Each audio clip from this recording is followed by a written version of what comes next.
Cek. Selamat pagi Bapak Ibu semuanya, Shalom. Boleh kita balik ke tempat duduk kita masing-masing. Kita akan memulai ibadah pada pagi hari ini.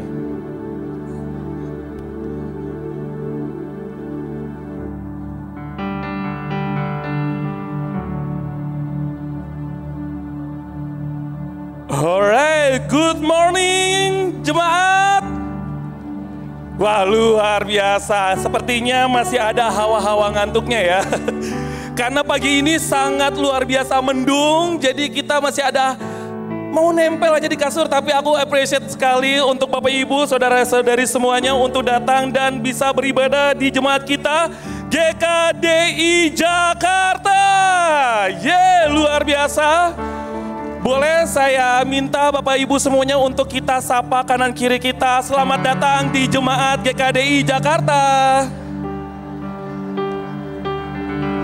Wow, luar biasa sekali. Penuh sukacita saya mau menyambut Bapak Ibu, brother and sister, oma, opa, kehangatan, keramahan dan juga senyum dari brother and sister. Semoga memberi semangat berfellowship, semangat untuk bisa menikmati sukacita yang datangnya hanya dari Tuhan. Boleh silakan duduk kembali lagi. Dan pada kesempatan ibadah kita yang kedua ini, kita juga kedatangan brother sister kita yang datangnya dari Singapura. Boleh kita welcome, ada brother sister kita Dylan and Arisa, please be stand up.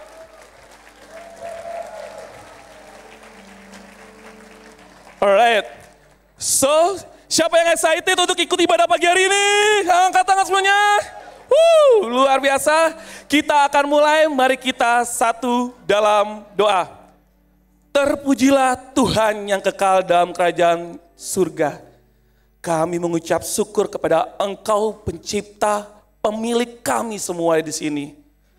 Kami mengucap syukur atas nikmat yang Tuhan beri.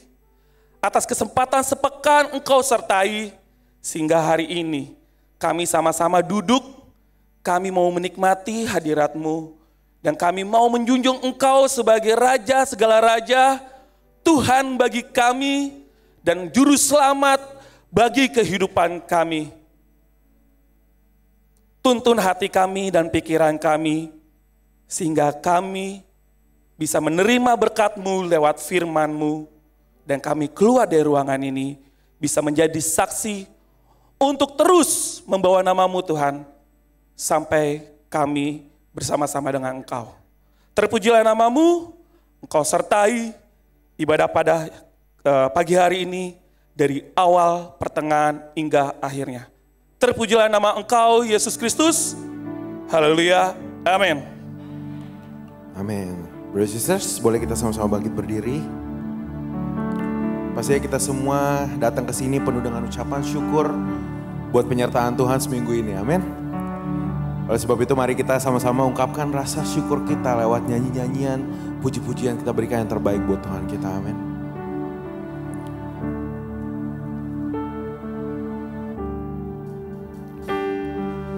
Kau hiasi kehidupanku dengan kemurahan-Mu. Kau rancangkan masa depanku penuh dengan harapan. Katakan aku ada saat ini, semuanya karena kasih-Mu. Aku hidup hari ini, semua berkat kemurahan-Mu. Terima kasih Yesus, Engkau sangat baik, teramat baik bagiku. Terima kasih buat kebaikan Engkau. Sama-sama katakan. Kau hiasi kehidupanku dengan kemurahan-Mu. Kami percaya karena masa depan kami Tuhan. Masa depanku penuh dengan harapan. Mari jemaat kita angkat pujian dengan segenap hati, katakan aku ada saat ini, semuanya karena kasih-Mu. Aku hidup hari ini, semua berkat kemurahan-Mu.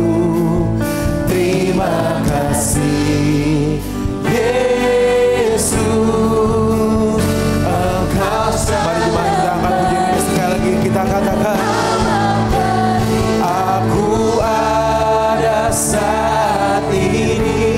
Terima kasih Tuhan, semuanya karena terima kasih buat kasih-Mu Tuhan. Hidup hari ini, semua berkat kemurahan-Mu.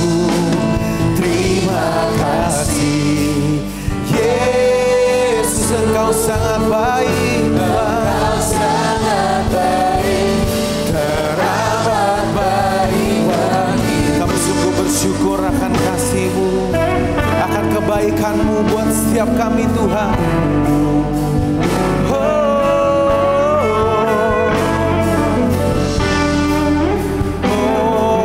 Thank you Jesus. Kita katakan aku ada saat ini. Jemaat saja katakan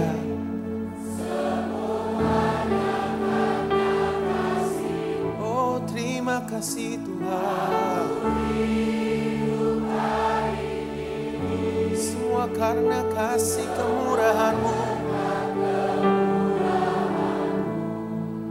Terima kasih Yesus.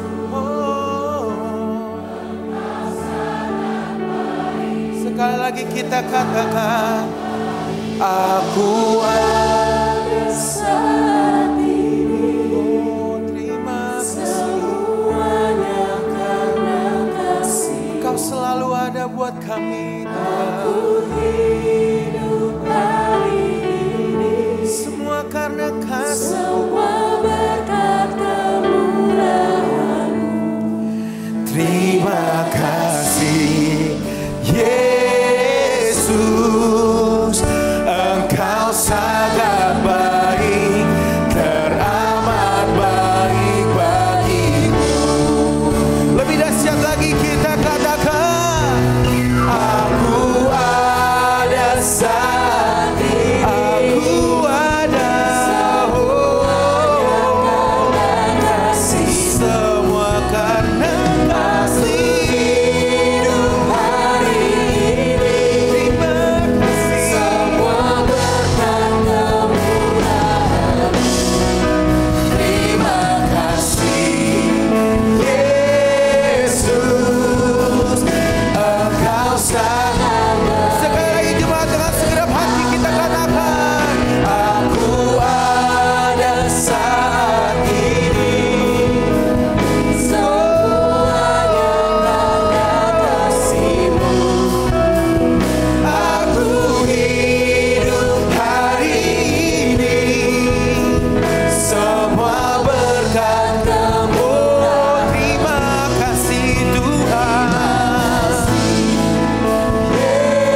Yesus, Engkau sangat baik, teramat baik bagiku. Katakan dengan hati, terima kasih Tuhan, terima kasih Yesus, Engkau sangat baik, teramat baik bagiku. Sekali lagi katakan dengan hati kita, sama-sama katakan terima kasih Yesus, Engkau sangat baik, teramat baik bagiku. Terima kasih Tuhan buat kebaikan-Mu, buat kasih-Mu. buat kesetiaan-Mu Tuhan. Tuhan bersama. Padamu ku percaya, Kau Allah yang setia. Katakan.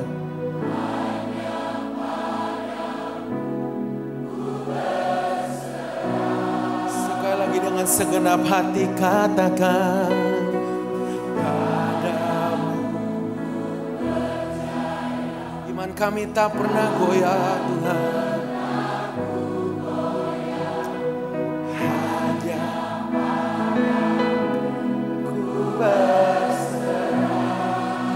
Kita sama-sama katakan. Padamu ku percaya, Kau Allah yang setia. Hanya padamu ku berserah. Lebih sungguh lagi katakan. Padamu ku percaya, takkan pernah ku goyah. Hanya padamu ku berserah. Mari saudara dengan segenap hati kita akan puji lebih lagi katakan. Padamu ku percaya, Kau Allah yang setia. Hanya padamu ku berserah. Lebih sungguh lagi katakan. Padamu ku percaya, takkan pernah ku goyah. Hanya padamu kami berserah. Katakan. Padamu ku percaya, Kau Allah yang setia. Terima kasih buat kesetiaan Engkau Tuhan. Ku berserah. Padamu kami percaya Tuhan. Kami tak pernah goyah. Sebab iman kami hanya padamu. Ku berserah. Kita katakan bersama-sama. Bersamamu Tuhan, damai di jiwaku. Bersamamu Tuhan, ku aman. Dalam rencana-Mu, ku serahkan hidupku. Hanyalah padamu, oh Tuhan. Mari jemaat GKDI, kita sama-sama katakan padamu. Padamu ku percaya, Kau Allah yang setia. Allah yang setia. Ku berserah. Kami berserah hanya padamu Tuhan. Ku percaya, takkan pernah ku goyah. Hanya padamu ku berserah. Terima kasih Tuhan.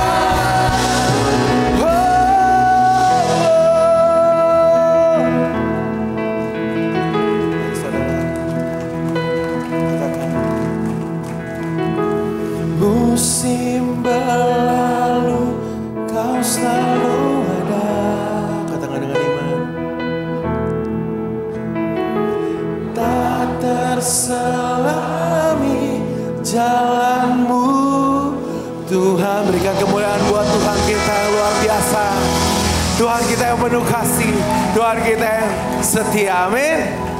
Sekali lagi selamat pagi brothers and sisters. Apa kabar? Luar biasa. Brothers and sisters, ada yang ikut ADS brothers and sisters? Boleh ya ikut ADS, angkat tangannya. Luar biasa. biasa. Pastinya brothers and sisters ikut ADS karena mau terus diubahkan semakin serupa kepada Kristus. Amin. Yang gak ikut jangan berkecil hati. Pastinya kita juga punya keinginan yang sama. Amin. Oke. Tapi sebelum ini kita mau latihan lagu ini. Ini udah minggu kedua kita nyanyikan lagu ini. Pasti kita semua udah pada menguasai. Amin. Change. Let's go.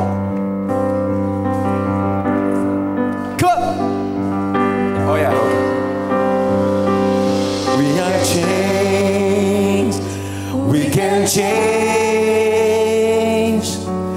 to be more like you. We can change. We can change to be more. Sekali lagi yuk biar lebih lancar. We can change. We can change to be more like you. One more time. We can change. We can change to be who? To be more like you. Say it. Be more like you. Yeah. Mari tepuk tangan semua. Together, together, together, moving as one. Forever, forever, forever, you're with me. Together, together, together, moving as one. Forever, forever, forever, you're with me. The nation says, of Kings. You are the only one. Praise, we're praising you. Let's praise it. Mana tepuk tangan. The way, the truth and life, transforming our lives. We live to please you.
mendengarkan firman Tuhan yang akan dibawakan oleh brother kita, Bung Frankie. Semangat menerima firman Tuhan. Mari kita sambut firman Tuhan untuk dia datang dan bertahta dalam hidup setiap kita. Amin. Let's say. Mari saudara kita bertepuk tangan bersama.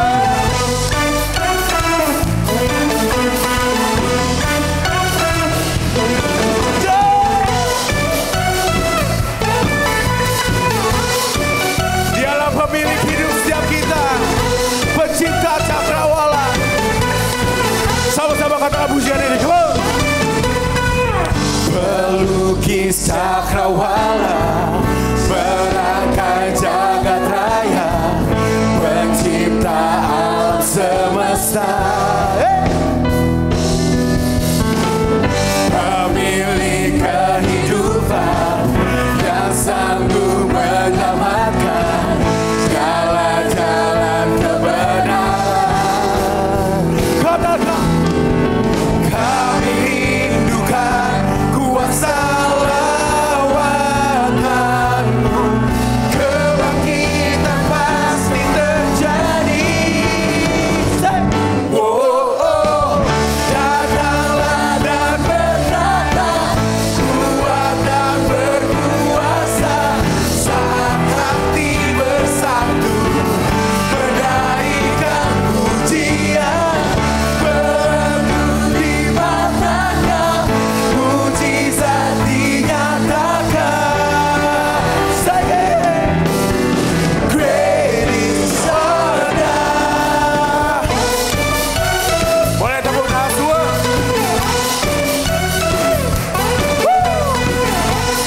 Dia Tuhan yang luar biasa. Katakan, pemilik kehidupan yang sanggup menyelamatkan jalan-jalan kebenaran. Sungguh kami rindukan akan Engkau. Kami rindukan kuasa lawatanmu, kebangkitan pasti terjadi. Wow, wow, wow. Datanglah dan berkata, kuat dan berkuasa, saat hati bersatu, menaikkan pujian, berlaku dimatakan, mujizat dinyatakan. Say great is our God. Puji pemuji Tuhan. Boleh kita bertepuk tangan semua?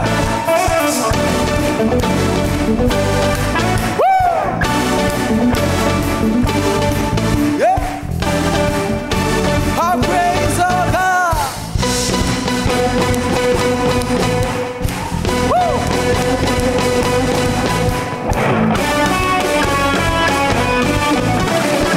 Yang percaya bahwa Tuhan kita Maha Besar, boleh sorakan amin. Yeah. Woo. Kita sama-sama katakan, kami rindukan akan kuasa Engkau. Kami rindukan kuasa lawatanmu, kebangkitan pasti terjadi. Wow, datanglah dan berkata, kuat dan berkuasa, saat hati bersatu, menaikkan pujian, berlaku dimatakan, mujizat dinyatakan. Yes, great is our God. Yang kembali buat Tuhan kita. Lebih dahsyat lagi, come on. Jemaat dipersilakan duduk, mari kita menerima firman Tuhan.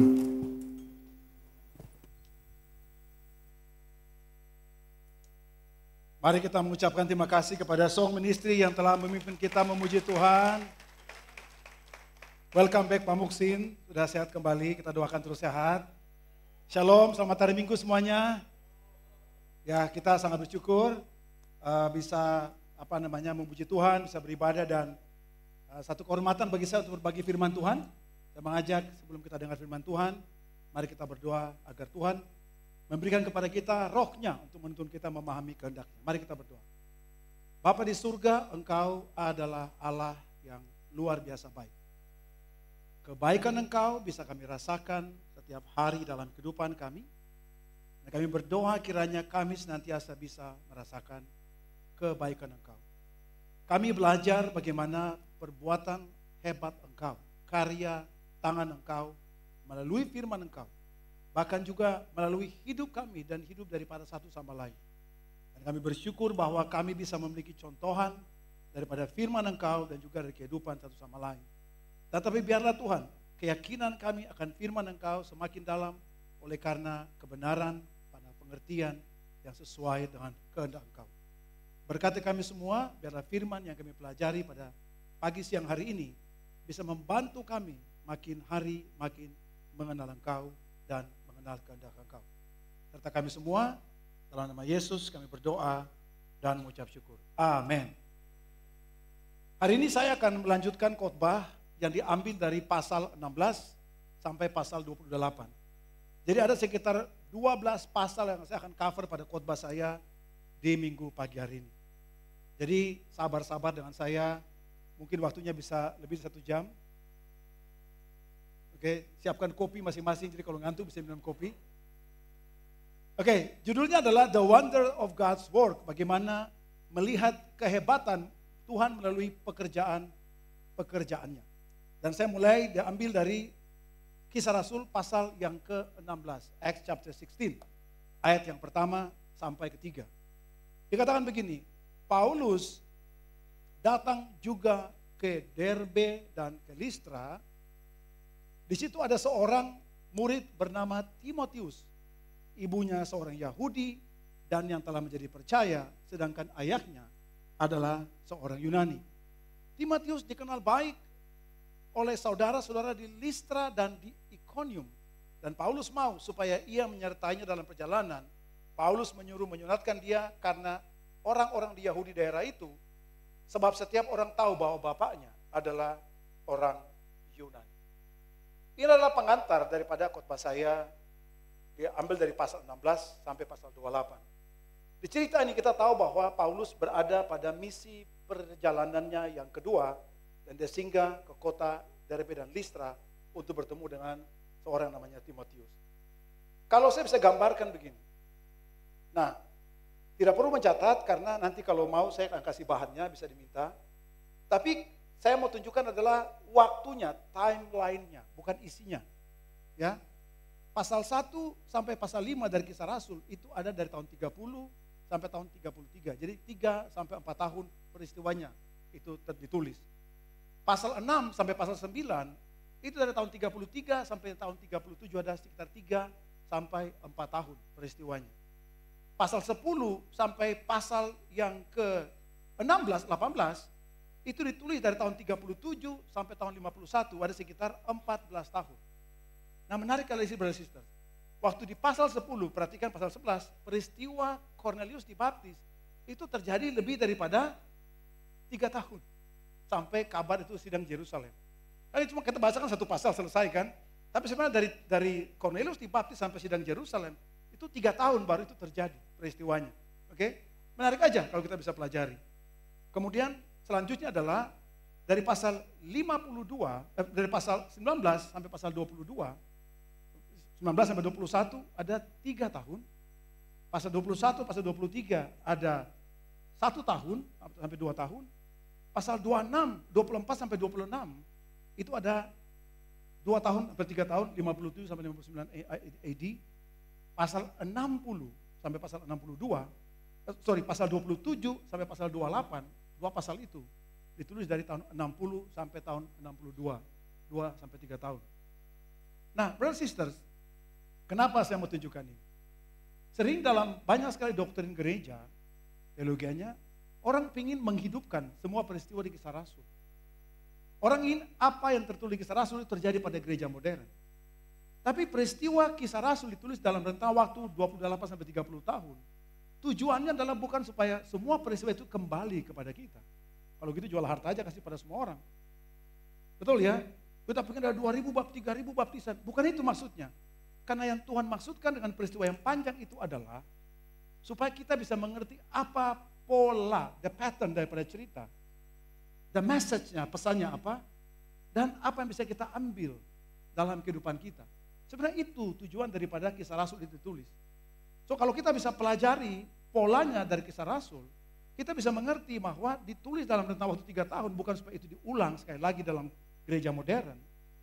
Karena ada banyak gereja pingin juga mujizat Kisah Rasul terjadi, semua terjadi. Sebenarnya ditulis untuk kita bisa memahami yang namanya pola, the pattern. Kita bisa dapatkan namanya guidance, petunjuk. Dan kita bisa dapat juga the message, pesan yang disampaikan di dalam cerita-cerita itu. Itulah sebenarnya Kisah Rasul ditulis. Dalam rentang waktu selama 30 tahun. Oke? Kita nggak mungkin semua tertulis dengan sangat detail, nggak mungkin. Tapi hanya ditulis apa yang penting supaya kita bisa belajar polanya dan kita bisa ambil pesannya itu apa. Mari kita belajar firman Tuhan yang pertama. Let's see contoh misalkan misi pertama, misi kedua, misi ketiga, dan misi keempat dia pergi ke kota Roma. Kalau pertama, kedua, ketiga itu independen, dia keinginan sendiri, keempat karena dia sebagai tawanan. Coba kita perhatikan, semua kota-kota yang dia singgahi, ada yang namanya miracles-nya di situ. Tapi setiap kali ada miracle di kota itu, terjadi persecution. Oke? Kita bisa lihat di kota Filipi, dia mengusir roh dari perempuan yang budak, kemudian tiba-tiba di Filipi dia dihukum di situ. Sama juga di kota Listra, juga sama, mengalami penganiayaan. Efesus juga sama, terjadi kerusuhan di sana. Jadi polanya bisa kita baca bahwa every time ada miracles yang hebat, terjadi persecution di situ. Kalau kita perhatikan polanya. Pola yang menarik adalah di sini. Kita tahu Paulus kan disalib atau dilempari batu, itu di kota Listra namanya. Kalau kita perhatikan, di setiap perjalanan Paulus pertama, kedua, ketiga, dia pasti singgah di Listra dan Derbe. Kalau pertama, kalau kita perhatikan dia dilempari batu, kemudian dia pergi ke Derbe, dia balik lagi ke Listra. Pernah kita punya pengalaman traumatik, terus kita merasa biasa aja. Kalau kita punya pengalaman traumatik, bisa contoh kita nabrak orang, mudah-mudahan tidak terjadi, puji Tuhan. Atau kita melakukan satu hal, kita contoh digebukin orang, bisa contoh. Semoga tidak terjadi ya. Tapi tempat di mana peristiwa terjadi, itu menciptakan kengerian sendiri, betul atau tidak? Betul kan? Tetapi Paulus, setiap kali misinya, dia akan make sure sampai ke kota Listra. Misi kedua, Listra. Nah misi ketiga, dia cuma lewat. Saya percaya dia sudah melewati traumatiknya, saya percaya. Oke? Kalau tadi dia singgah, kali ini yang ketiga, dia hanya, maka ditulis Antioquia, Galatia. Galatia adalah Listra dan juga Derbe, kawasan Galatia.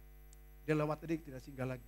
So itu patternnya. Jadi kalau kita bisa baca Alkitab, Kisah Rasul terutama, sebenarnya yang kita bisa dapatkan adalah polanya.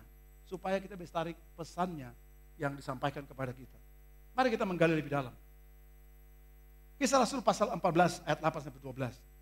Di Listra ada seorang yang duduk saja karena lemah kakinya dan lumpuh sejak ia dilahirkan dan belum pernah dapat berjalan. Bayangkan ya. Ya dengar Paulus, kemudian Paulus dengan suara nyaring, berdirilah tegak di atas kakimu. Dan orang itu melonjak berdiri lalu berjalan kian kemari. Dia excited, lari sana kemari. Ketika orang banyak melihat apa yang telah terjadi di telepon Paulus, mereka berseru dalam bahasa Likaonia. Dewa-dewa telah turun ke tengah-tengah kita dalam rupa manusia. Barnabas disebut sebagai Zeus dan Paulus mereka sebut sebagai Tas Hermes. Kan dia yang berbicara. Menarik ya? Mereka mau sembah Paulus seperti seorang dewa. Mereka mau worship Paulus dan Barnabas seperti dewa Zeus dan dewa Hermes. Tapi apa yang terjadi adalah ayat 19. Tetapi datanglah orang-orang Yahudi dari Antioquia dan Iconium dan mereka membujuk orang banyak itu. Orang banyak siapa? Orang banyak yang tadi mau menyembah Paulus seperti dewa Hermes, menyembah Barnabas seperti dewa Zeus. Lalu mereka melempari Paulus dengan batu dan menyeretnya keluar kota dan mereka menyangka, karena mereka menyangka bahwa ia telah mati. Bagaimana bisa masa yang tadi begitu kagum kepada Paulus dengan segera berpindah menganiaya Paulus? polanya adalah di sini. Kalau kita masih mengharapkan mujizat seperti kisah Rasul, menunjukkan bahwa sebenarnya iman kita tidak kuat.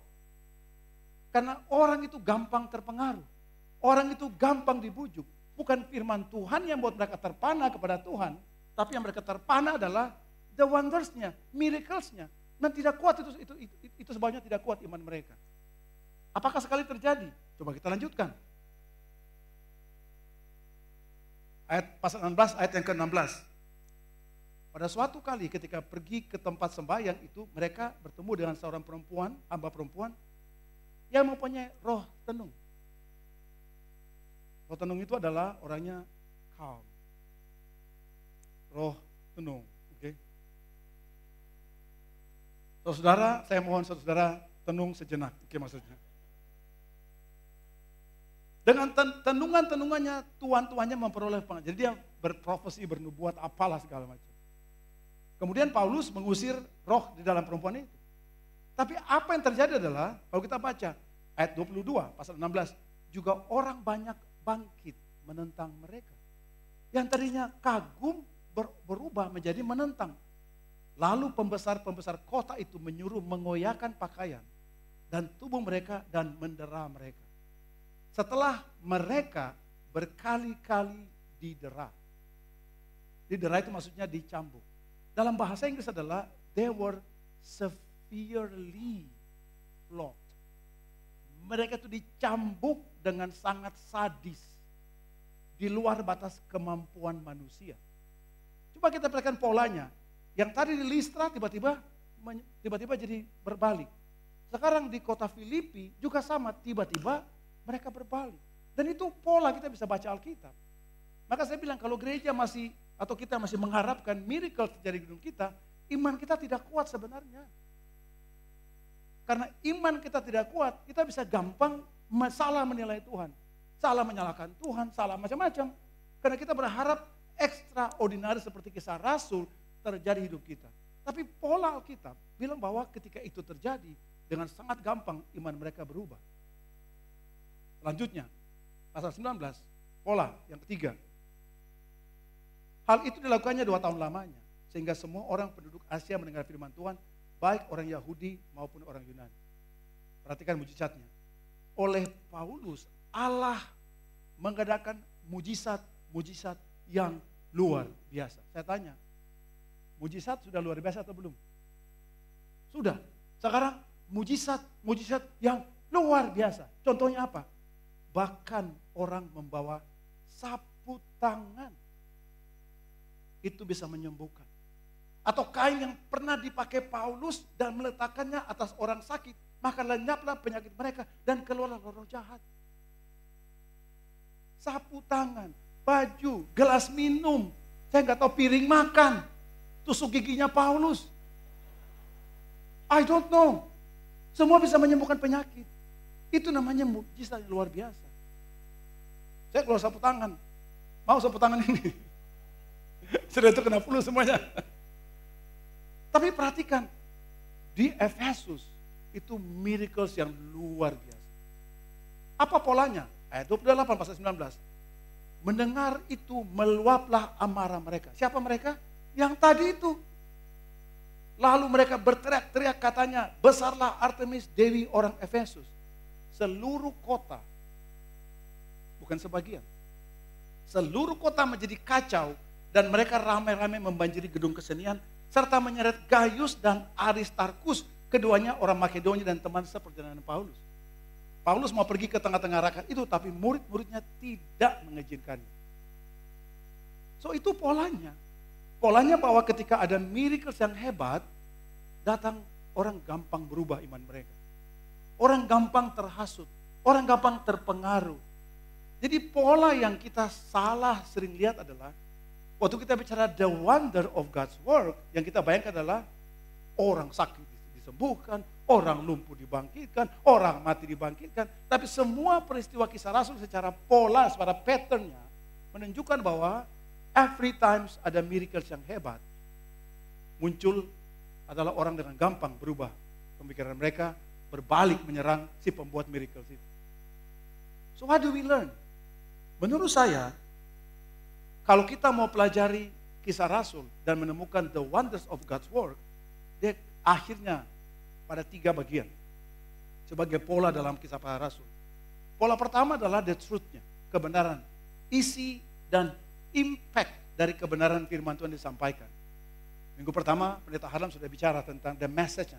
Isi daripada pemberitaan firman-Nya, kebangkitan Tuhan Yesus. Kemudian yang kedua adalah, yang menjadi pola dari kisah Rasul adalah the trial-nya. Bagaimana kesukaran, kesulitan, penganiayaan yang dialami oleh para rasul dan juga murid-murid yang lain. Dan yang ketiga adalah the trail-nya, rekam jejak daripada murid-murid dan para rasul. Bagaimana ketahanan diri mereka, kesetiaan mereka, kesalehan mereka, iman mereka, keberanian mereka, dan lain-lain. So inilah menurut saya the wonder of God's word. Bagaimana kita bisa lihat daripada isi firman-Nya, kita bisa lihat daripada orang-orangnya, bagaimana menghadapi begitu banyak kesulitan, mereka stay fokus kepada misi mereka. Dan kepada rekam jejak mereka, hasil akhir daripada hidup mereka. Itu yang menurut saya pola, the wonders of God's work.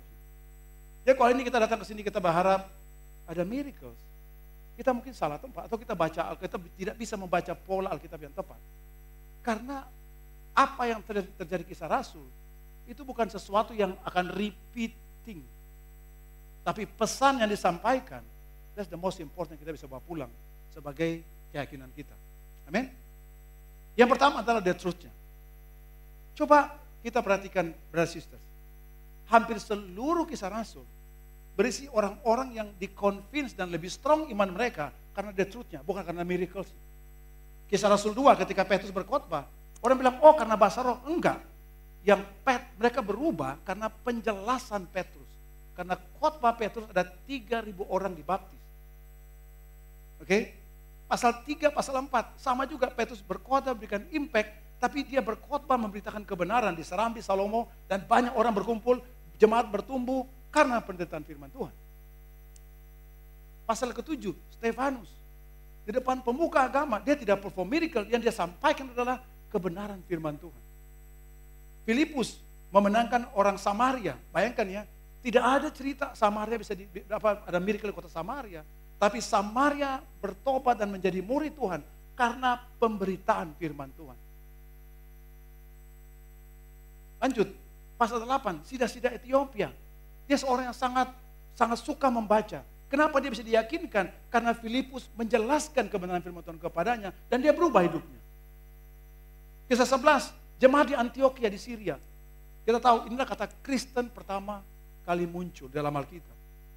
Mereka dimenangkan karena mujizat? Enggak. Mereka dimenangkan karena pemberitaan firman Tuhan. Itulah kenapa sehari ini Syria, Antioquia Syria menjadi pusat penginjilan bagi Paulus, bagi orang-orang yang non-Yahudi. Karena keyakinan iman mereka menjadi orang yang support penginjilan karena keyakinan mereka, bukan mereka lihat miracles, tapi karena kebenaran firman Tuhan yang mereka dengarkan. Sergius, seorang prokonsul di Paphos, seorang yang dikatakan sangat pintar, tapi dimenangkan karena kebenaran firman Tuhan. Paulus mengajar kebenaran di kota Antioquia Pisidia, dan banyak orang menjadi percaya. Kisah Rasul 13. 16, Lydia di kota Filipi dimenangkan karena penjelasan. Kepala penjara walaupun dia lihat miracles, tapi dia dijelaskan baru dia menjadi percaya. Orang Berea hatinya menjadi mulia karena mereka menggali firman Tuhan untuk dapat tahu kebenaran. Kota-kota di Athena, Paulus bicara firman Tuhan, Paulus menjelaskan siapa Tuhan itu dan mereka menjadi percaya. Bukan karena dia perform miracle mereka menjadi percaya, karena pemberitaan firman Tuhan. Kau bisa baca, Aquila dan Priscilla dimenangkan karena penjelasan Paulus dari firman Tuhan. Paulus bersaksi firman Tuhan di Yerusalem, di mahkamah agama Paulus berbicara, Felix Paulus berbicara, Agrippa Paulus berbicara, sampai seluruh isinya berbicara tentang kebenaran firman Tuhan. So hari ini yang membuat kita wonders bukan karena miracles-nya, but the truth-nya, kebenaran firman Tuhan itu sendiri, itu yang disampaikan kepada orang, kepada bangsa-bangsa sehingga mereka menjadi percaya, dan itu wonders-nya. Pasal 26, 23 sampai 26. Ini Paulus bicara waktu dia di sidang. Yaitu bahwa Mesias harus menderita sengsara, dan bahwa ia adalah yang pertama dan yang bangkit antara orang mati, dan bahwa ia akan memberitakan terang kepada bangsa ini dan kepada bangsa-bangsa lain. Sementara Paulus menerangkan, menjelaskan semuanya itu untuk mempertanggungjawabkan pekerjaannya. Berkatalah Festus dengan suara keras, "Kamu gila, Paulus. Ilmumu yang banyak itu membuat kamu gila." Dia nggak tahan dengan penjelasan. Dia nggak tahan dengan kebenaran firman Tuhan. Dia nggak tahan bahwa apa yang Paulus jelaskan itu sangat masuk akal, sangat logis, sangat benar. Karena Alkitab itu sangat masuk akal. Dia nggak bisa dengar itu. Dan dia bilang, "Kau sudah gila." Pernah kita berhadapan orang seperti begitu? Ketika kita jelaskan kebenaran firman Tuhan, dia jadi berbalik menyerah. Pernah begitu? Mungkin kita tidak pernah, tapi pernah begitu, saya percaya. Bagi kita yang mengajar orang Alkitab, kita bertemu dengan orang seperti itu banyak kok. Tapi yang membuat Festus kesal adalah karena logikanya. Terus Paulus menjawab, "Aku tidak gila. Festus yang mulia, aku mengatakan kebenaran dengan akal sehat, dengan pikiran yang sehat. I give you logic. Saya explain Bible in a logical way. That's why kamu tidak mau terima." Oke? Alkitab itu logical, brother sister. Sangat masuk akal Alkitab itu. Saya been studying the Bible ulang. The more saya belajar firman Tuhan, saya bisa bilang logikanya luar biasa. Bahkan kata firman Tuhan dari bahasa Yunani adalah logos, dari kata logic itu berasal. Dan ini membuat orang bisa dimenangkan karena logika firman Tuhan membuat mereka mendalami, semakin dalam iman mereka.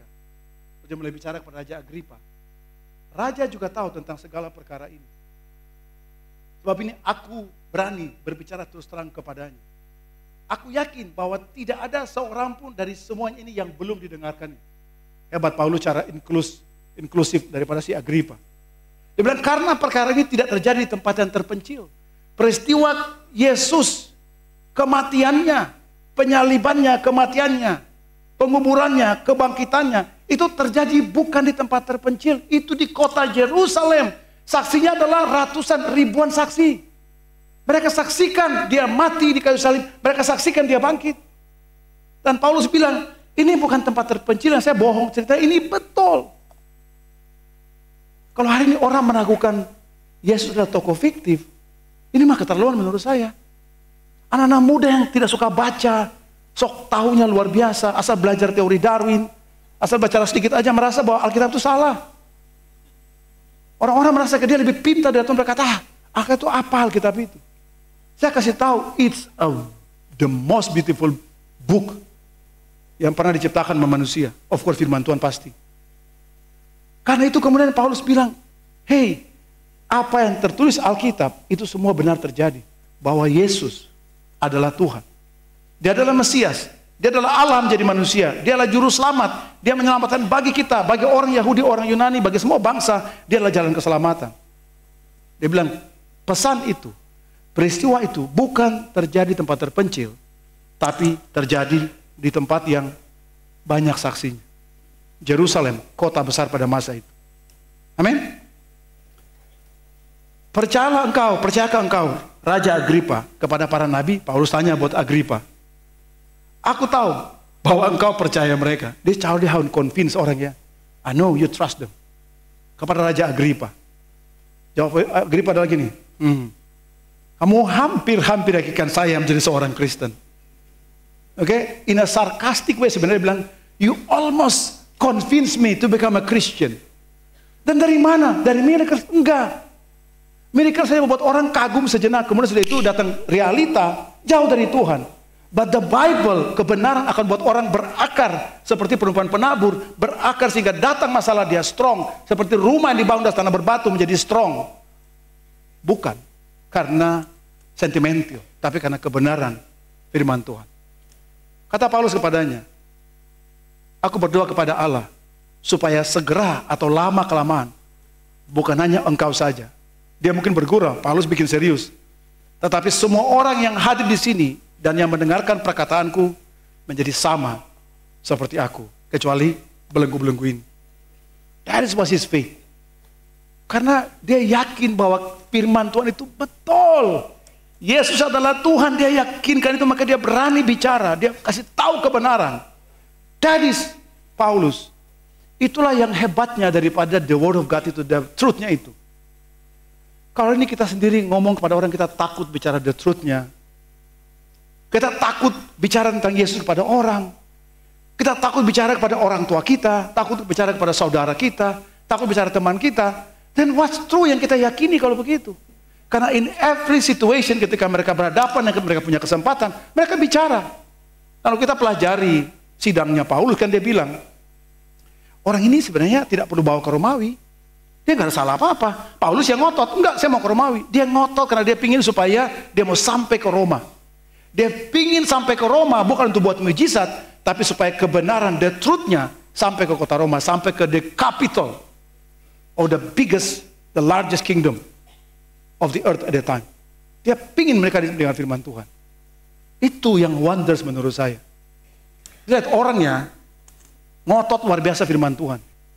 Dia rela mau pergi kemana saja, sampai ke ujung bumi dia rela pergi. Itu wonders menurut saya. Itu hebat, itu keajaiban menurut saya. Karena untuk orang bisa punya hati begitu tidak banyak. Kita selalu nabrak dengan realita. Kita nabrak dengan kita punya suasana hati. Kita nabrak dengan emosi kita. Kita bisa up and down keputusan kita hari ini sama, besok bisa berubah. Tapi Paulus stay karena dia yakinkan kebenaran firman Tuhan itu. So the wonders of God's work adalah melalui the truth-nya. Yang kedua, melalui the trial-nya. Oke, dan kita tahu semua ini bagian yang semua orang Kristen pasti sudah mengerti dan sudah membaca ini berkali-kali. The trials-nya selalu adalah karena kesukaran, penganiayaan, penderitaan. Kisah 26, 19. Sebab itu ya Raja Agripa, karena penglihatan yang dari sorga itu, aku tidak pernah tidak taat. And imagine dia bilang, I've never disobey the calling, saya tidak pernah. Saya, kata Paulus, stay dengan calling itu. Sebagai murid Tuhan, ini kan kita bisa ambil. Apakah saya selalu stay dengan calling saya itu? Waktu kita baca firman Tuhan, kita belajar tentang jadi murid, kita belajar tentang dosa, jemaat, sacrifices, giving, serving. Kita belajar semua kan? Apakah kita kita being true, apa yang kita janjikan, apa yang kita pelajari dulu? Apakah yang kita pelajari itu masih terlihat dalam hidup kita saat ini? In every aspect hidup kita sebagai seorang murid Tuhan. Karena Paulus bilang, dari sejak saya punya calling, sejak penglihatan itu, saya tidak pernah tidak taat. Tetapi mula-mula aku memberitakan kepada orang Yahudi di Damsyik, Yerusalem, dan seluruh tanah Yudea, dan juga kepada bangsa-bangsa lain, supaya mereka bertobat dan kembali kepada Allah serta melakukan pekerjaan-pekerjaan yang sesuai dengan pertobatan itu. Apa yang salah daripada firman Tuhan itu? Apa yang salah supaya orang lebih baik hidupnya? Coba saya tanya. Kalau orang bertobat dan membutuhkan perbuatan dengan perbuatan baik, kan orang lebih baik kan? Apa yang salah? Yang salah adalah iblis tidak suka, kan itu sebenarnya salah. Iblis tidak pernah mau dunia jadi lebih bagus. Dan dia bisa pakai siapa saja melalui logika berpikir mereka. So dia bilang, karena itulah orang-orang Yahudi menangkap aku di bait Allah dan mencoba membunuh aku. Hanya karena kasih pesan orang bertobat, musuhnya jadi banyak. Pernah kita mengalami itu? Kita kasih tahu firman Tuhan, malah orang gak suka sama kita. Kan ada begitu kan? Tapi itu adalah contoh bagaimana sesuatu yang kita akan hadapi sebagai seorang murid Tuhan. Kalau kita being true of our calling. Kalau kita hidupi calling kita, there must be something yang akan kita hadapi dalam kehidupan kita. There must be something. Kalau tidak, kita harus tanya diri kita, apakah saya selalu taat dengan panggilan saya? Seperti Paulus bilang, saya tidak pernah tidak taat akan panggilan saya. Dia hanya ingin orang berubah. Tuhan hanya ingin orang lebih baik. Tuhan hanya ingin dunia lebih baik. Tuhan ingin gambaran kisah Rasul 2 tentang love itu menjadi reality dalam kehidupan dunia. Tuhan ingin ketika orang saling mengasihi, sacrifice, saling berbagi. Tuhan ingin itulah gambaran dunia. Tuhan ingin manusia bisa merasakan kebaikan Tuhan melalui kasih satu sama lain. Itu idealnya Tuhan. Tapi orang tidak mau. Orang mau kejahatan, orang mau. Orang mau ketidakadilan, orang suka. Tapi yang namanya kebenaran, Orang tidak mau, makanya dia dianiaya. Waktu Paulus menulis surat ini, dia sudah di kota Efesus. So his perjalanan ketiga. Tidak semua yang dia tulis karena perjalanan ke Roma, dia belum cerita, betul ya? Hanya sampai di kota Efesus. Ada penderitaan yang tidak tertulis kisah Rasul yang Paulus saksikan. Pasal 11, adakah ayat 12, pasal 11 ayat 23. Adakah mereka pelayan Kristus? Aku berkata seperti orang gila. Aku lebih banyak berjerih lelah. Lebih sering di dalam penjara. Didera luar biasa. Kerap kali dalam bahaya maut. 5 kali aku disesat orang Yahudi, setiap kali 40 kurang 1 pukulan. 3 kali aku didera, 1 kali dilempari batu, 3 kali mengalami kapal karam. Sehari semalam terkatung-katung tengah laut. Dia jelaskan death trial yang dia hadapi. Dalam perjalananku aku sering diancam bahaya banjir, bahaya penyamun, bahaya orang-orang Yahudi, bahaya orang-orang non-Yahudi, bahaya di kota, bahaya di padang gurun, bahaya tengah laut, bahaya daripada saudara palsu. Aku banyak berjerih lelah dan bekerja berat. Kerap kali tidak tidur, lapar, haus, kerap kali berpuasa, kedinginan, tanpa pakaian. Dia explain in his trial-nya.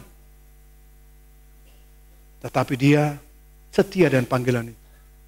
Umi kita bisa, kalau kita orang kita bisa bilang, wah, amazing Tuhan kita itu. Amazing, karena kalau tanya Paulus, apakah dia pingin supaya cerita dia dibesar-besarkan? Dan yang adalah enggak. Pasti dia mau bilang adalah semua yang dia kerjakan karena cintanya kepada Kristus. Karena kasihnya kepada Kristus yang mati di kayu salib bagi dirinya untuk diselamatkan.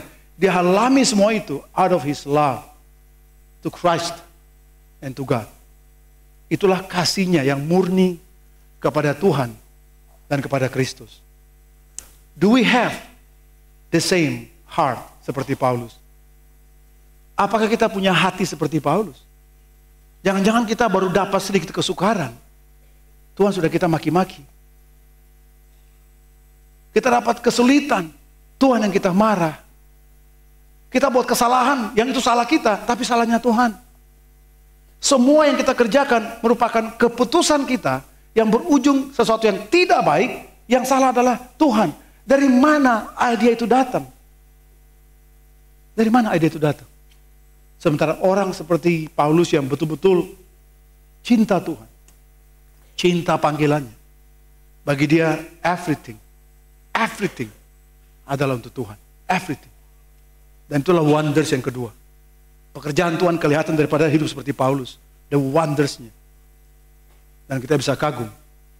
Hari ini juga banyak orang-orang di sini juga kita bisa kagum akan pekerjaan Tuhan dalam hidup mereka. Mereka sacrifice hidup mereka, mau meninggalkan keduniawiannya, mau hidup sebagai seorang murid walaupun godaannya juga banyak. Seperti kita juga banyak di sini. Amen. I can see the wonders of God's word dalam hidup kalian juga. Okay? Tapi jangan sampai hanya pada satu peristiwa kita setia, kemudian peristiwa berikut kita hilang kesetiaan kita. Bagaimana jika kita kehilangan orang-orang yang kita kasih? Can you see the wonders of God's work in your life? Bagaimana jika kita mengalami kepahilitan, kehilangan semua kita punya? Bagaimana jika mudah-mudahan tidak ya, kita berdoa tidak ya? Bagaimana jika kita facing a lot of things in our life? Bisakah kita seperti Paulus, di mana orang bisa lihat the wonders of God's work in his life? Kemudian dia selanjutnya bilang begini, waktu dia minta kelemahan itu diambil. Dia kan punya kelemahan, dia minta 3 kali. Dia bilang, Tuhan ambil dong dulu dalam daging. Tetapi Tuhan menjawab kepada Paulus. Tetapi jawab Tuhan kepadaku, cukuplah kasih karuniaku bagimu. Sebab justru dalam kelemahanlah kuasaku menjadi sempurna. In trials, kita bisa lihat kekuasaan Tuhan. Di dalam kesulitan seperti yang Paulus hadapi, dia bisa lihat kuasa Tuhan yang sempurna dalam kehidupannya. Sebab itu terlebih suka aku bermegah atas kelemahanku, supaya kuasa Kristus turun menaungi aku. Amazing. Kalau kita ketemu orang begitu ya, aduh. Ngerti maksudnya? Kita can see hati Tuhannya, kita bisa baca. Kita bisa sense karakternya, kita bisa rasakan. Dan kita bisa bilang, ya Tuhan luar biasa. God is amazing. Melalui orang seperti begini. Yang ketiga, that trails-nya, rekam jejaknya daripada Paulus. Oke. Kisah Rasul pasal 28. Hari ini kenapa Paulus atau Lukas tidak menulis cerita Paulus sampai selesai? Lukas tidak menulis sampai selesai di Kisah Rasul. Untuk beberapa alasan. Alasan pertama adalah dia tidak mau cerita Kisah Rasul berubah menjadi autobiografinya Paulus. Atau biografinya Paulus. Dia mau adalah cerita tentang kuasa Tuhan. The wonders of God's work. Yang kedua, mungkin Paulus atau si Lukas sudah mati sebelum peristiwa ini selesai. Jadi dia tidak menyelesaikan. Atau mungkin yang ketiga adalah dia sengaja membiarkan bagian itu tidak ada conclusion, tidak ada kesimpulan. Supaya akan ada Paulus yang baru meneruskan cerita daripada Paulus. Maybe. I don't know. Tetapi Lukas tidak menyelesaikan cerita itu di pasal 28 ayat 25 dikatakan begini. Maka bubarlah pertemuan itu dengan tidak ada kesesuaian di antara mereka.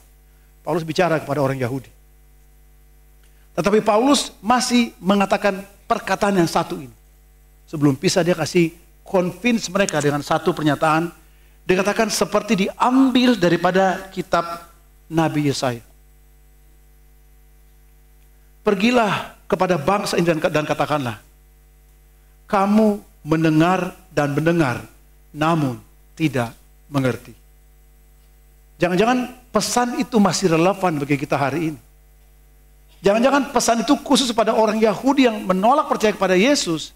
Sebenarnya pesannya mirip kita atau pesannya aplikatif kepada kita hari ini.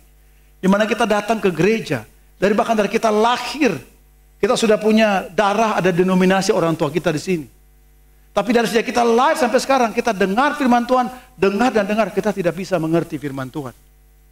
Jangan-jangan pesan itu berlaku bagi kita hari ini. Kita datang ke gereja tiap minggu dengar firman Tuhan, tapi kita tidak mengerti. Kita melihat dan melihat, namun tidak menanggap. No reaction. Sebab hati bangsa ini telah menebal, telinganya berat mendengar, matanya melekat tertutup. Jadi kalau Anda ngantuk berarti Anda tidak bisa dengar. Ada mata tertutup sesuai firman Tuhan. Enggak. Dikatakan supaya jangan mereka melihat dan dengan matanya dan mendengar dengan telinganya dan mengerti dengan hatinya, lalu berbalik sehingga aku menyembuhkan mereka. Dia bicara profesi. Sebab itu kamu harus tahu bahwa keselamatan yang daripada Allah ini disampaikan kepada bangsa-bangsa lain dan mereka akan mendengarkannya. Setelah Paulus berkata demikian, pergilah orang Yahudi dengan banyak perbedaan paham di antara mereka. Mereka pergi, mereka berdebat, dia tidak ambil kesimpulan. Tetapi brother sister, in the last moment of his life, Paulus masih, atau the last moment daripada kitab Kisah Para Rasul, dia masih bicara firman Tuhan. Trial dia adalah dia still convincing firman Tuhan. Di penjara, di mana saja dia still convincing orang, meyakinkan orang kebenaran firman Tuhan. Trialnya daripada Paulus. Rekam jejaknya. Pas bagian terakhir dari Kisah Rasul, ayat 30. Dan Paulus tinggal 2 tahun penuh di rumah yang disewanya itu sendiri. Ia menerima semua orang yang datang kepadanya. Semua orang. Untuk apa? Dengan terus terang tanpa rintangan ia memberitakan kerajaan Allah dan mengajar tentang Tuhan Yesus Kristus. Dia make sure sampai orang banyak dengarkan. Dia akan terus bicara, dan terus bicara. Rekam jejaknya sampai dia mati pun. Dia masih terus bicara tentang kebenaran firman Tuhan. Hari ini apa rekam jejak kita, brothers and sisters? Kalau orang datang ke pemakaman kita, apa yang orang ingat Jangan-jangan dia berusaha untuk meyakinkan dirinya tentang kebaikan. Kayak, anaknya saya mau cari kebaikan orang ini ya, mana ya? Dia kayak, apa kebaikan orang ini dari hidup saya? Apa ya? Atau rekam jejak kita adalah orang yang komplain, kritikal, arogan, lawan. Semua leader pasti dilawan semuanya aja. Pokoknya kalau nggak lawan nggak cool. Pemimpin baru dia lawan, ganti pemimpin dia lawan. Pokoknya dia lawan aja, pokoknya penting lawan aja dulu. Orang malas baca Alkitab. Orang struggles untuk sacrifices. Orang struggle untuk melayani, struggle mengasihi. Apakah itu rekam jejak kita, your trails? Atau seperti Paulus, your trailnya dia, rekam jejaknya adalah faithful to the end. That's his trial.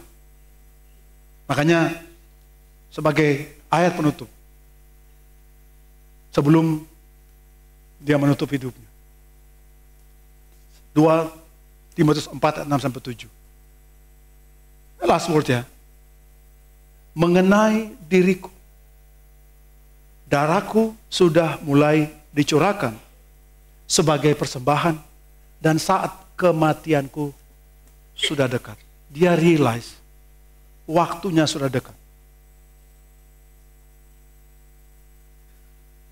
Aku telah mengakhiri pertandingan yang baik. I have fought a good fight. And I have finished the race. Dan saya telah mencapai garis akhir. And I have kept my faith. Dan saya memelihara iman saya. Rekam jejaknya Paulus. Hari ini, apakah kita mau punya rekam jejak seperti begitu? Dalam nafas yang terakhir, kita masih lihat kepada orang-orang kita kasih. Kita masih lihat kepada suami, istri, anak-anak kita, atau siapa dia.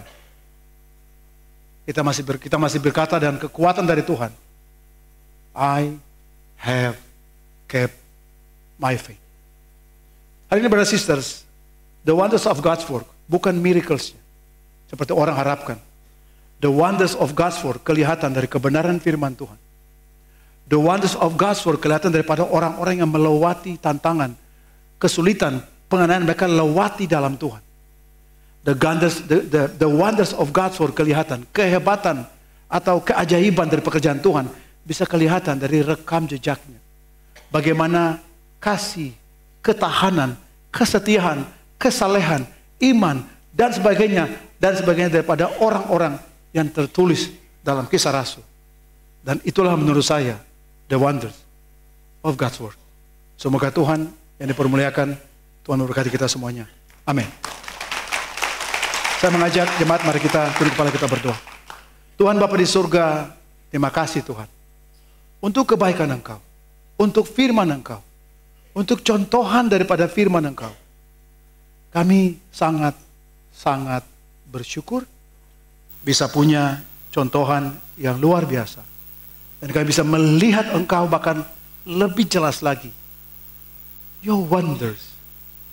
Keagungan Engkau, kemuliaan Engkau, pekerjaan Engkau, kehebatan Engkau, keajaiban Engkau. Kau bisa lihat dari firman Engkau. Dari orang-orang yang melayani Engkau dan mereka sacrifice everything bagi Engkau.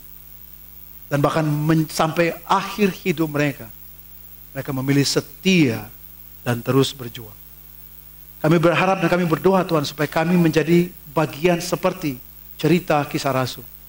Bukan setiap peristiwanya, tapi contohan hati yang mempengaruhi kami, menginspirasi kami, dan memimpin kami. Terima kasih Bapa serta kami semua. Dalam nama Yesus, kami berdoa dan mengucap syukur. Amin. Saat ini bersama-sama saya ada Pak Tobing yang akan berbagi bagaimana salib Yesus bisa membantu beliau untuk bisa makin mengenal Tuhan Yesus. Saya bersilakan.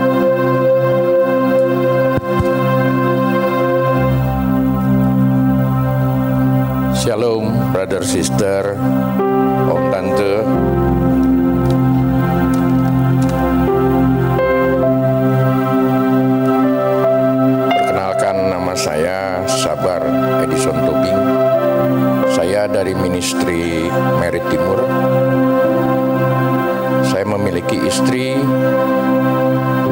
Putu Santi ada sebelah sana, dan kami dikaruniai 2 anak, yaitu Fanya dan Daniel.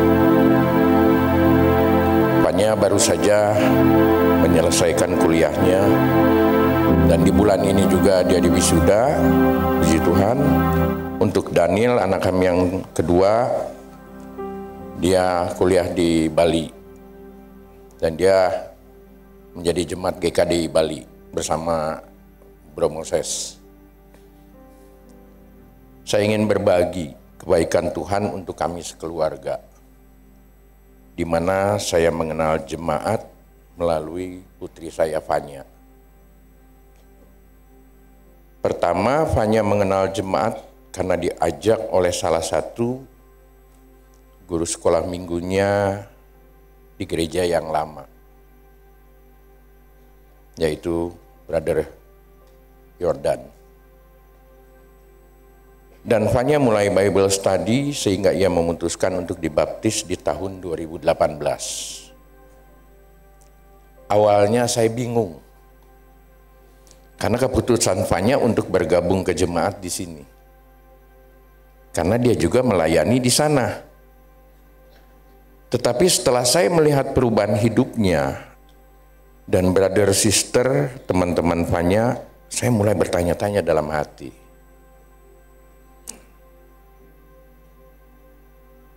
ini gereja apa ya?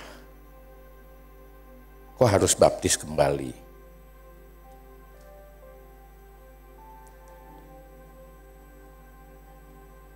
Saat itu kami memiliki usaha warung makan. Anak-anak kampus ministry sering berkumpul di tempat usaha kami. Dan saya melihat betapa mereka luar biasa, kompak dan solid. Saya banyak belajar dari anak-anak kampus, karena mereka sangat care satu dengan yang lain. Sampai suatu malam, Bro Yordan datang bersama dengan Bro Ondi, ada di sebelah kanan saya, ke warung. Kami banyak berdiskusi tentang Tuhan, dan entah kenapa berlanjut dengan Bible study. Selama saya belajar Alkitab, saya semakin mengerti hidup menjadi seorang Kristen yang sesungguhnya dengan menghidupi firman Tuhan. Padahal saya adalah cucu salah satu pemimpin gereja, kalau di orang Sumatera, Eporus.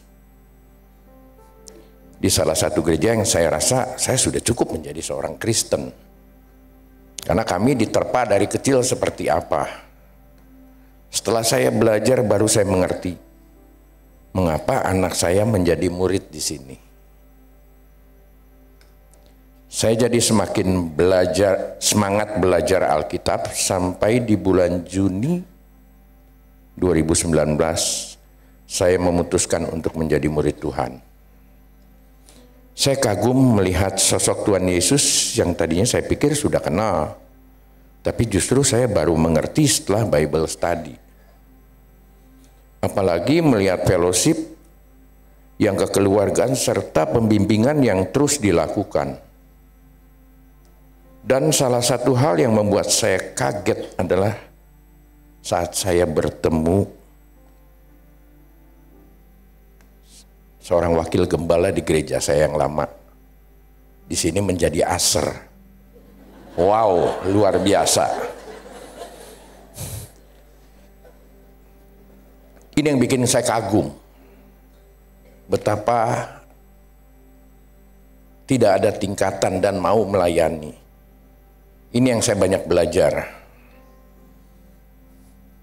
Saya bersyukur setelah menjadi murid, saya dengan pasti diubahkan karakternya. Saya yang adalah orang yang sangat temperamental dan idealis dengan pendirian saya yang saya punya. Tetapi karena kasih Tuhan dan firman Tuhan melalui berdoa dan saat teduh, perlahan saya mulai bisa mengalahkan sifat temperamental saya. Saya memang belum sempurna, tapi saya percaya Tuhan akan menolong saya untuk semakin mirip dengan Yesus. Puji Tuhan, kami sekeluarga sudah menjadi murid Yesus.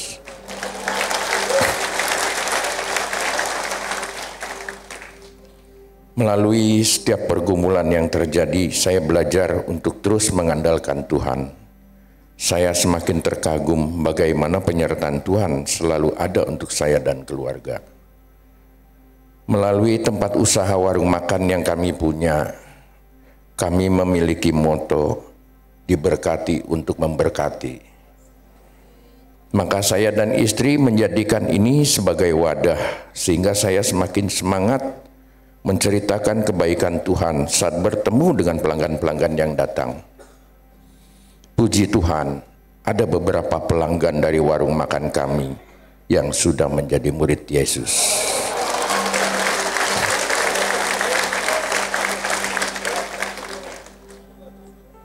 Ada salah satu ayat yang menjadi kekuatan di hidup saya, yaitu di Yesaya 41 ayat 10. Janganlah takut, sebab aku menyertai engkau. Janganlah bimbang, sebab aku ini Allahmu. Aku akan meneguhkan, bahkan akan menolong engkau. Aku akan memegang engkau dengan tangan kananku yang membawa kemenangan. Melalui salib dan kebangkitan Tuhan Yesus, membuat saya semakin mengerti tujuan hidup saya sebagai seorang murid Yesus, dan terkagum akan kerja Tuhan yang bisa melembutkan hati saya. Selamat siang untuk semua brother sister, Tuhan memberkati.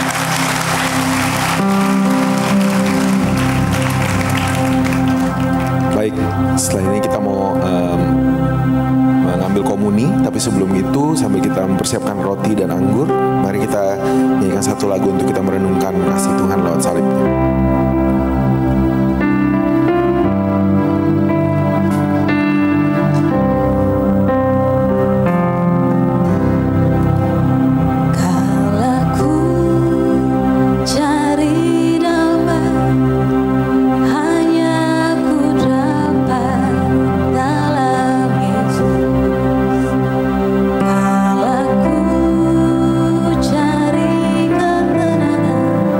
Hanya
angkat pujian ini sekali lagi. Jemaat saja katakan.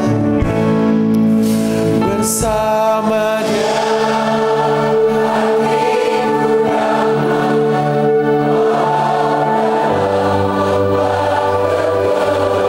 Makasih Tuhan.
Kita sudah mendengarkan khotbah yang sangat luar biasa dan juga komuni dari saudara kita Bapak Sabar Tobing, dan saat ini kita akan kembali mengadakan perjamuan kudus.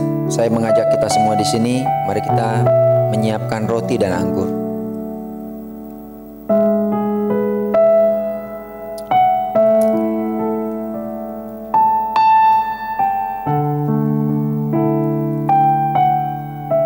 Firman Tuhan dari 1 Korintus 11 dikatakan di sana. Sebab apa yang telah kuteruskan kepadamu telah kuterima dari Tuhan, yaitu bahwa Tuhan Yesus pada malam waktu Ia diserahkan mengambil roti. Mari kita mengambil roti. Dan sesudah itu Ia mengucap syukur atasnya, Ia memecah-mecahkannya dan berkata, inilah tubuhku yang diserahkan bagi kamu. Perbuatlah ini menjadi peringatan akan aku. Mari kita sama-sama memakannya.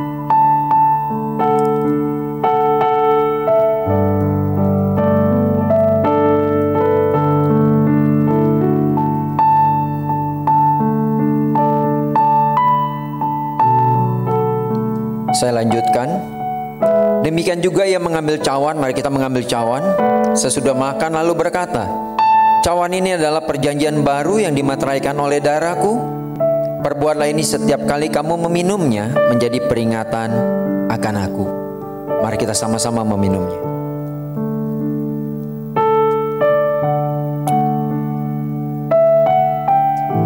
Sebab setiap kali kamu makan roti ini dan minum cawan ini, kamu memberitakan kematian Tuhan sampai Ia datang.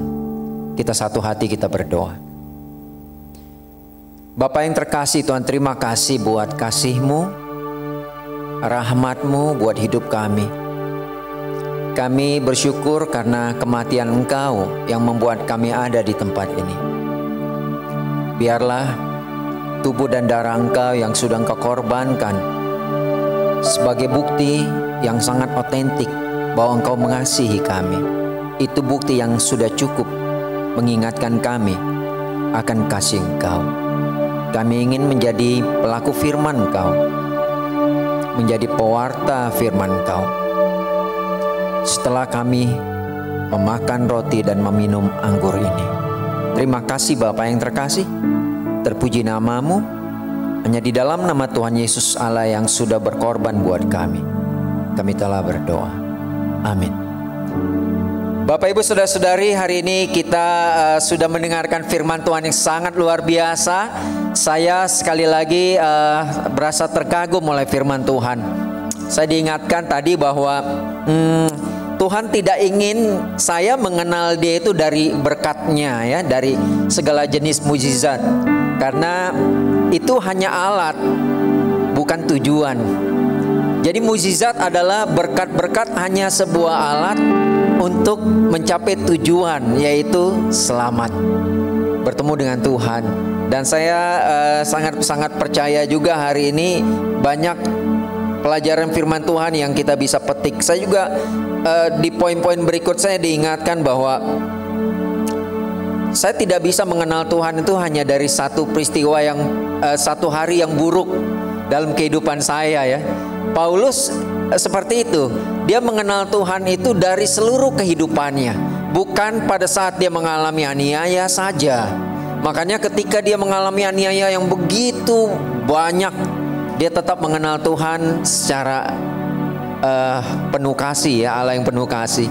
Dan saya sangat percaya juga kita penting untuk tidak menilai Tuhan hanya dari satu hari yang buruk yang kita alami.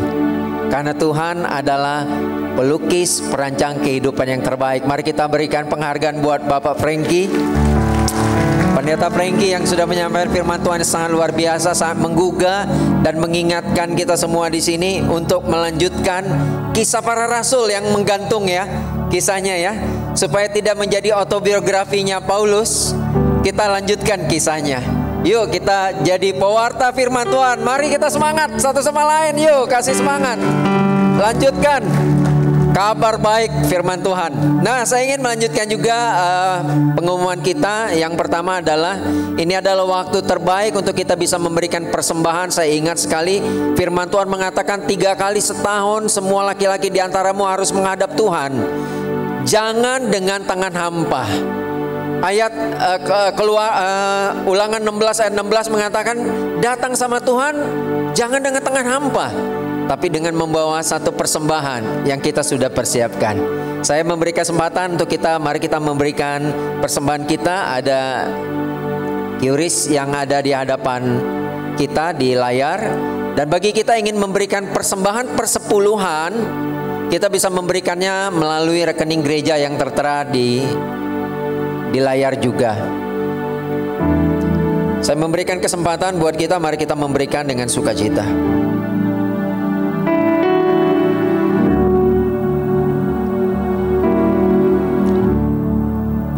Oke, saya lanjutkan.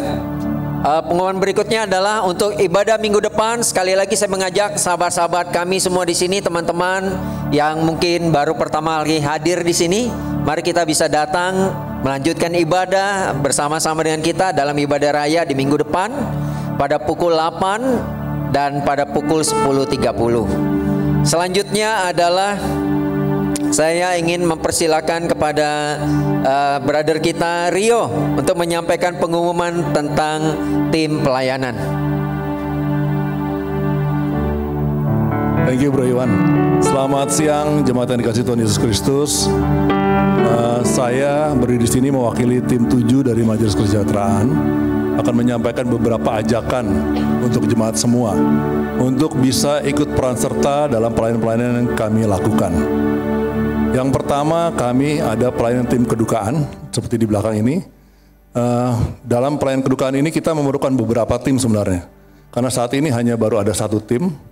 Jadi kita perlu tambahan beberapa tim lagi untuk bisa mensupport pelayanan kita di kedukaan untuk jemaat yang sedang berduka.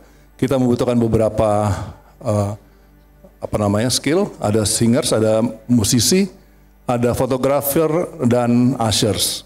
Mungkin saya juga mengajak Bro Jordan bisa ikut join Sing Ministry untuk bisa bantu di setiap kedukaan yang ada gitu. Kita mengajak jemaat sekalian untuk memberikan hati dan pelayanan untuk di tim kedukaan ini. Lalu yang kedua ada pelayanan the home visit dan atau hospital visit. Ini juga pelayanan yang dilakukan oleh tim 7 untuk memberikan kekuatan, penghiburan bagi jemaat yang sedang sakit, sedang lemah iman, yang sedang membutuhkan kekuatan sehingga kita bisa hadir di tempat mereka untuk bisa memberikan semangat bagi mereka untuk bisa tetap menjadi pengikut Kristus yang setia dan menjalani hari-harinya dengan lebih baik lagi. Lalu yang berikutnya ada pelayanan untuk Godly Care. Godly Care mungkin Bapak Ibu saudara-saudara tahu bahwa kita ada pelayanan akupuntur di bawah. Namun selain itu kita masih membutuhkan bantuan relawan dari tim medis. Kita membutuhkan tenaga medis, dokter ataupun perawat yang bisa mensupport kita untuk membantu jemaat di saat dibutuhkan. Untuk bagi jemaat yang ingin mendaftarkan sebagai relawan bisa meng-email ke suryani@gkdi.org atau menghubungi saya juga bisa.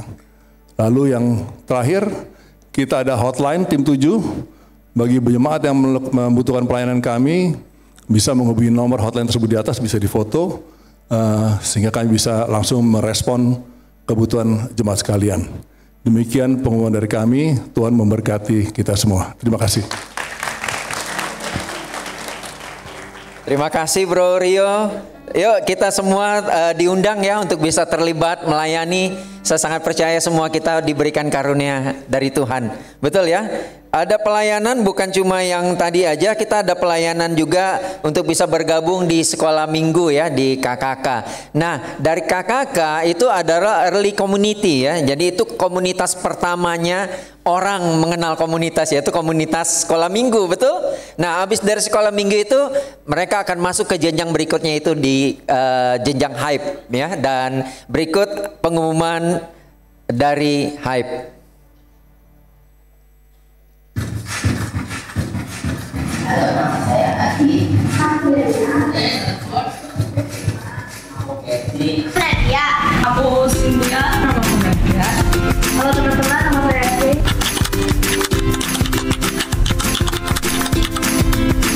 Aku bisa ketemu sama banyak orang, terus bisa ketemu sama orang-orang yang gak bakalan aku sangka.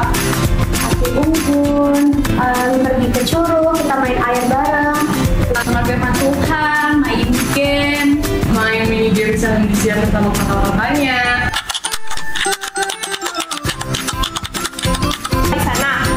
Di sana benar-benar suka sama tempatnya karena bagus untuk foto. Banyak sekali curug yang bisa kita kunjungi, menyenangkan, bisa berenang bersama teman-teman. Tempatnya nyaman banget. Pokoknya situ seru banget. Makanan sama minumannya juga enak banget. Juga makanannya bisa kita tambah. Aku bisa duduk aja.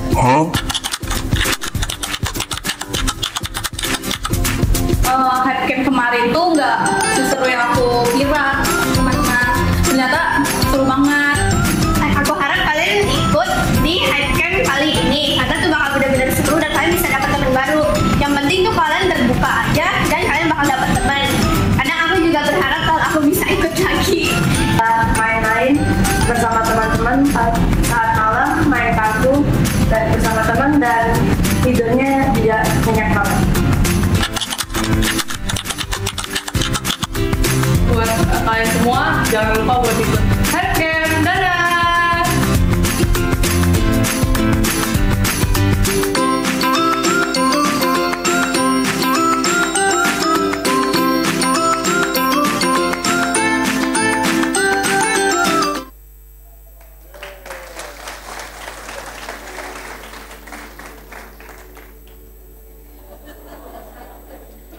Wah, saya mau siap-siap karena nanti di Bali kita ada Hope Fun Run. Makanya saya lari mulai dari sekarang. Dari sana ke sini tadi. Oke, brother sister, siapa yang berangkat ke Ades? Weh, semangat. Ya. Berikut ini kita ada pengumuman video tentang Hope Fun Run. Silakan. Saya Yance dan ini istri saya Marda. Saya Rebi dan ini istri saya Cynthia. Saya Kiki dan ini istri saya Maya. Tahun ini kami ikut dalam Hope Fun Run.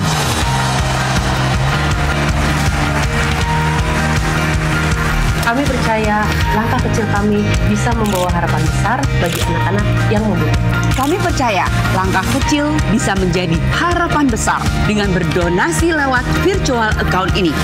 Setiap donasi sekecil apapun adalah sebuah harapan. Ayo, lari bareng kami, membawa harapan bareng kami.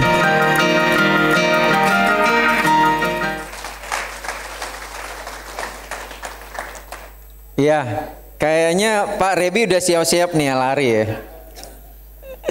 Oke, brother sister, bagi kita yang sudah memiliki barcode untuk bisa mengambil respect ya, perlengkapan untuk lari, kita bisa mengambilnya pada tanggal 1 dan tanggal 8. Ya, menunjukkan barcode-nya. Bagi kita yang belum memiliki barcode, kita bisa mendapatkannya melalui website funrun.gkdi.org.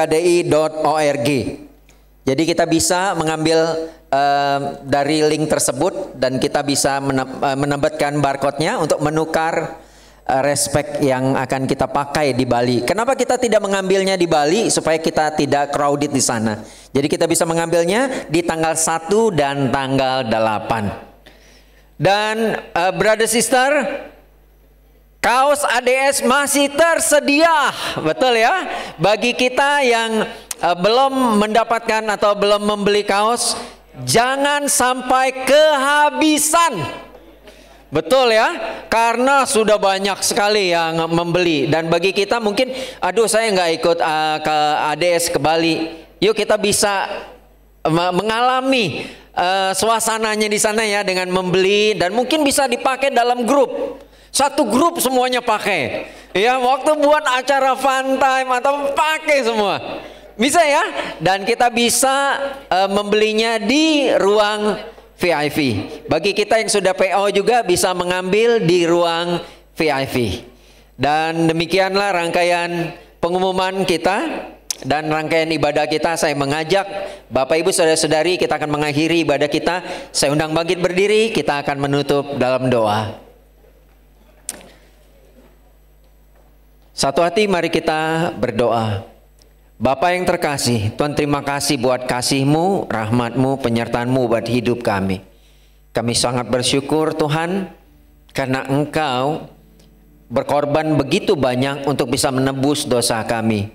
Kami sudah memperingati kematian Engkau. Biarlah kematian Engkau tidak menjadi sejarah dan kabar yang kami lupakan Tuhan. Tetapi kami bisa meresponinya dengan memberitakan pengorbanan Engkau kepada sebanyak mungkin orang. Terima kasih buat Bung Frankie, Pendeta Frankie yang sudah menyampaikan firman Engkau buat kami. Biarlah Engkau terus memakai dia menjadi pendeta yang memberkati kami semua dengan firman Engkau. Dan kami percaya benih firman Engkau tidak gugur dengan percuma, akan berbuah berkali-kali lipat di hati kami, dan kami akan menjadi pelaku firman-Mu. Tuhan, Bapa kami yang terkasih, kami datang ke sini mungkin dengan berbagai macam pergumulan, tapi kami sangat percaya bahwa Kristus adalah jawaban dari setiap pergumulan kami. Kami menyerahkan semua kehidupan kami ke dalam tangan pengasihan dan pemeliharaan Engkau. Bapa yang terkasih, kami juga berdoa buat jemaat Tuhan, mulai dari ministry KKK, ministry Hype, Teens, Kampus, Single, Merit, Piwa, semua ministry Tuhan kami percayakan ke dalam tangan pengasihan Engkau. Kiranya kami boleh menjadi terang, menjadi berkat, menjadi garam dimanapun kami ditempatkan. Biarlah kami bisa melihat setiap situasi adalah kesempatan untuk kami bersaksi. Terima kasih Bapak yang terkasih, kami juga berdoa buat bangsa dan negara kami. Roda pemerintahan yang memerintah bangsa kami, kiranya diberikan rasa takut dan hormat kepada Engkau untuk membawa bangsa ini menjadi bangsa yang lebih sejahtera. Terpujilah nama Engkau, dan jemaat sebentar kita akan pulang. Biarlah berkat damai Bapa yang di surga menyertai kita senantiasa. Di dalam nama Tuhan Yesus kami telah berdoa. Amin. Baik, brothers sisters, sebentar lagi ibadah akan selesai. Tapi sebelum itu, kita mau nyanyi satu lagu lagi. Masih semangat saudara? Amin. Nah, mungkin sebelum kita nyanyi satu lagu lagi, biar gak kaku, mungkin boleh sekali lagi kita hak kanan kiri kita. Kita katakan, ayo kita beritakan, ingat kembali kebangkitan Tuhan kita. Amin. He He's risen. Risen, He's risen, forever glorified. Oh, risen, He's risen, King Jesus is alive. Mari tepuk tangan semua. Hallelujah.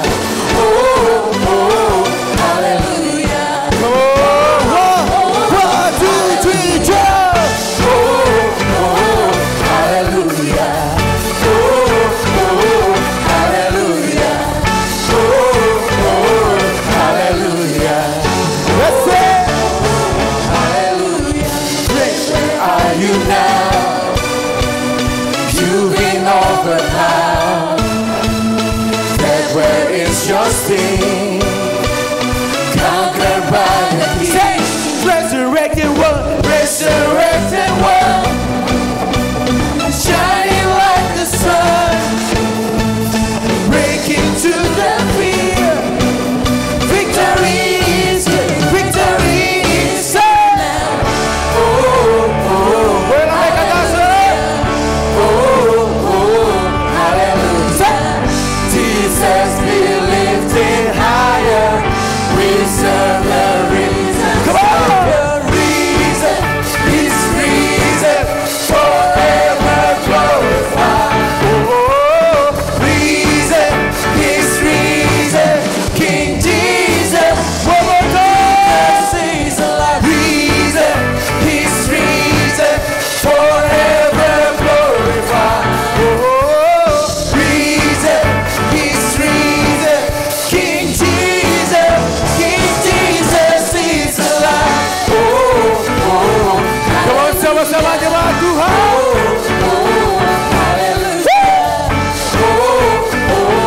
Hallelujah. Resurrected one, shining like the sun, breaking to the fear. Victory is here now. Hallelujah. Hallelujah. Jesus be lifted higher. We serve a reason, Savior, reason. He's risen, forever glorified. Oh, reason, He's risen, King Jesus. One more time. Jesus is alive. Reason, He's risen, forever glorified. Oh, reason, He's risen, King Jesus is alive.